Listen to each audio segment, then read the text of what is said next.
تیسرے martial law کے وقت میں اسلام آباد میں گوشہ نشینی کی زندگی کا لطف اٹھا رہا تھا۔ اقتدار میں آنے کے 35 روز بعد مجھے اچانک جنرل محمد ضیاء الحق کی خدمت میں حاضر ہونے کا حکم ملا۔ رمضان شریف کے دن تھے۔ تراویح کے بعد رات کے وقت تقریباً 11 بجے آرمی ہاؤس پہنچا۔ اس وقت جنرل صاحب اپنے ڈرائنگ روم میں مولانا ظفر الحق انصاری کے ساتھ مصروف گفتگو تھے۔ اس سے فارغ ہو کر وہ میری طرف متوجہ ہوئے۔ جنرل صاحب بڑی شفقت سے پیش آئے اور فرمایا، ملک کے اس نازک مرحلے میں ہمیں تجربہ کار کارکنوں کی ضرورت ہے۔ میری خواہش ہے کہ کل سے تم وزارت تعلیم کا کام سنبھال لو۔ یہ سن کر میرے پیروں تلے زمین نکل گئی۔ میں نے معذرت کرتے ہوئے عرض کیا، جناب، اب مجھ میں کام کی سکت باقی نہیں رہی۔ کچھ تو ضعیف العمری کا تقاضا ہے، کچھ ریٹائرڈ زندگی نے آرام پسندی کی عادت بڑھا دی ہے۔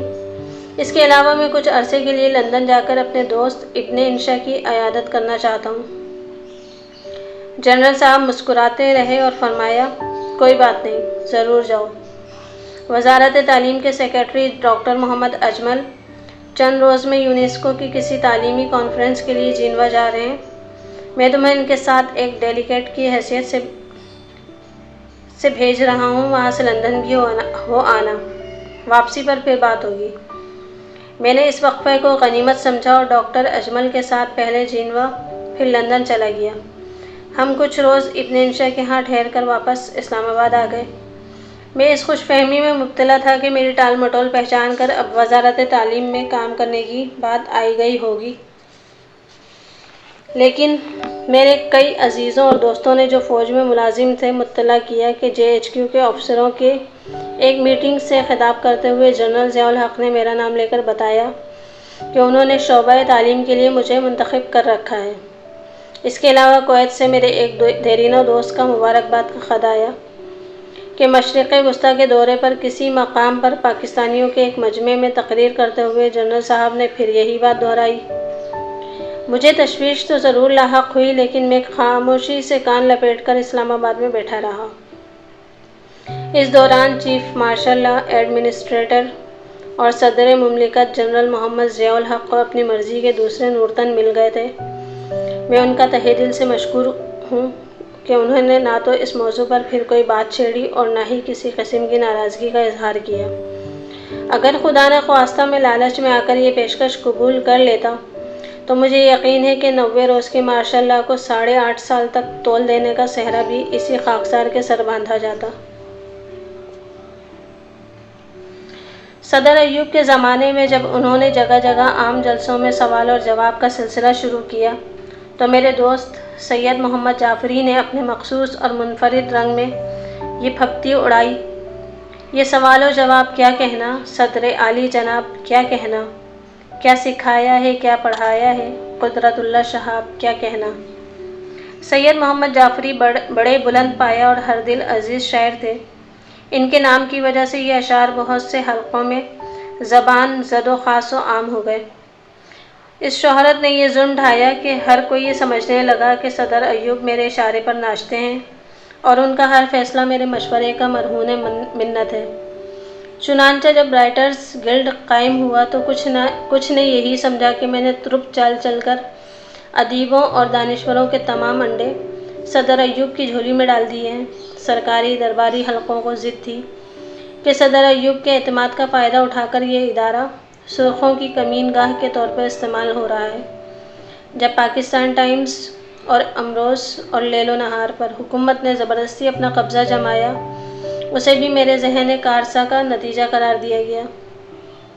1963 کے بدنام زمانہ پریس اینڈ پبلیکیشنز آرڈیننس کا نفاذ بھی میرے ہی کھاتے میں ڈالا گیا۔ علی حاضل قیاس۔ مجھے توقع تھی کہ صحابی برادری جو بڑے بڑے اسکوپ لے اڑنے میں مہارت رکھتی ہے، اس پر کوئی صاحب دل میرے سر پہ تھوپے ہوئے الزامات کی تحقیق اور تفتیش کرنے کی زحمت بھی اٹھائے گا۔ یہ امید نقش برآ ثابت ہوئی۔ الٹا بھیڑ چار کی صورت میں بہت سے حضرات بلا چون و چرا یہی الزامات دہراتے رہے۔ اس صورتحال کے پیش نظر یہ کتاب لکھنے کا ارادہ اور بھی پختہ ہو گیا۔ اس کا مقصد اپنی بریت اور معصومیت کا ڈھول پیٹ کر نمبر بڑھانا نہیں تھا، فقط حقائق کے ریکارڈ کو صاف کرنا مقصود ہے۔ اس کتاب میں واقعات سب صحیح ہیں لیکن اسلوب بیاں میرا ہے۔ جہاں کہیں میں نے کوئی نتائج اخذ کیے ہیں یا کوئی رائے دی ہے، ان کا ذمہ دار بھی میں ہی ہوں۔ ان سے بعض کو اتفاق ہو سکتا ہے، بعض کو اختلاف۔ دونوں صورتیں میرے لیے برابر ہیں۔ اپنی کج فہمیوں یا خام خیالیوں کی اصلاح کرنے میں میری انا کوئی رکاوٹ نہ بنے گی، بلکہ خوش دلی سے اظہار تشکر میں میرا ہاتھ بٹائے گی۔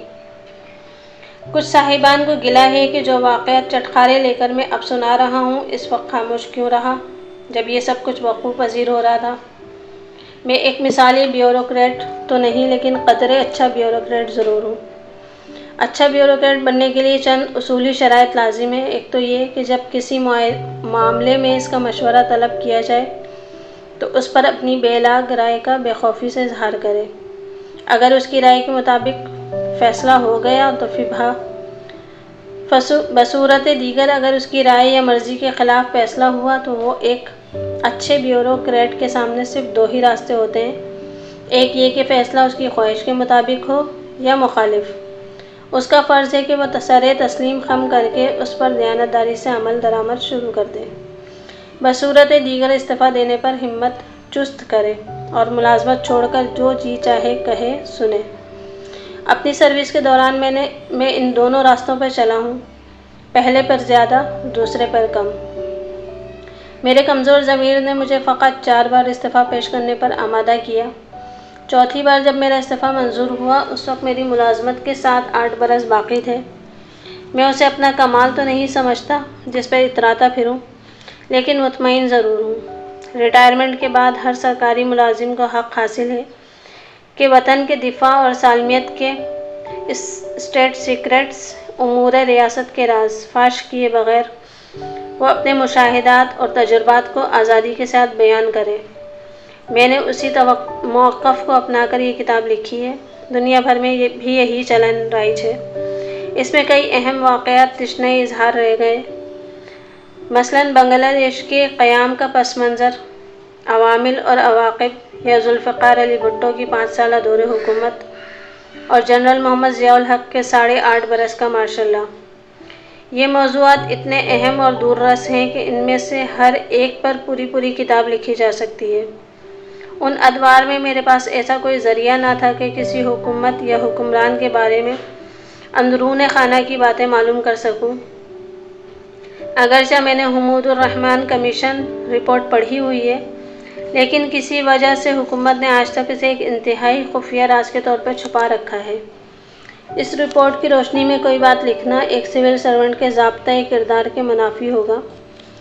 میں نے زندگی بھر کبھی اس ضابطے کی خلاف ورزی نہیں کی۔ ان وجوہات کی بنا پر میں نے ان موضوعات پر قلم اٹھانے سے گریز کیا ہے۔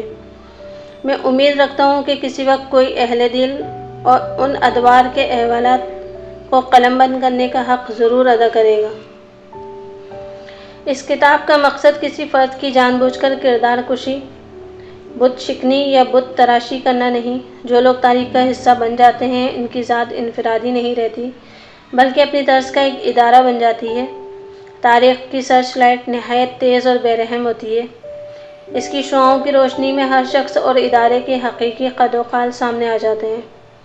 ان قد و قال کی لطافت یا کثافت کا ذمہ دار مصنف ہے، نہ اس کی تصنیف۔ یہ تو محض ان افراد کی ذاتی، صفاتی، ظاہری یا باطنی کردار کا عکس ہے جو اپنے اپنے زمانے میں زندگی کی سٹیج پر اچھا یا برا پارٹ ادا کرنے کے بعد زندہ ہیں یا مر چکے ہیں۔ دونوں صورتوں میں کسی معذرت کا طلبگار نہیں۔ میں نے حقائق کو انتہائی احتیاط سے ممکنہ حد تک اسی رنگ میں پیش کرنے کی کوشش کی ہے جس رنگ میں وہ مجھے نظر آئے ہیں۔ ہر طرح کی احتیاط کے باوجود انسان خطا کا پتلا ہے اور اس کی بصارت اور بصیرت دونوں دھلا سکتے ہیں۔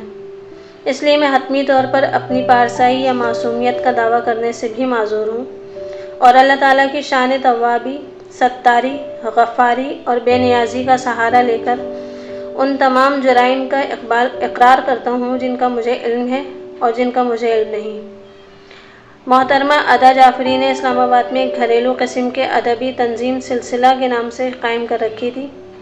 انہوں نے مجھ پر ایسا دباؤ ڈالا کہ مجھے اس تنظیم کے ماہانہ اجلاس میں شہاب نامہ کا ایک باب سنانا پڑتا تھا۔ جب وہ کراچی چلی گئیں تو محترمہ نثار عزیز بٹ نے بھی یہی سلسلہ جاری رکھا۔ اس کتاب کے ابتدائی چند باب انہی محفلوں کے لیے لکھے گئے تھے۔ اس سے میرا سست رفتار قلم کسی قدر تیزی سے رواں ہو گیا۔ سلسلہ بند ہونے کے بعد جواں سال ادیبوں کی ایک ایسی ہی تنظیم رابطہ نے بھی میری اسی طرح مدد کی۔ حلقہ ارباب ذوق اسلام آباد نے مجھے اپنی چند نشستوں میں اس کتاب کے کچھ باب سنانے کی دعوت دی۔ ان نشستوں میں پرانی اور نئی نسل کے ہونہار ادیبوں کی تنقید اور تعریف اور بحث مباحثہ نے میری رہنمائی کی، اور اس طرح مجھے اپنی تحریر میں بہت سی اصلاحیں کرنے کا موقع نصیب ہوا۔ نیپا، کراچی اور پشاور میں بھی مجھے کچھ باب سنانے کا موقع ملا۔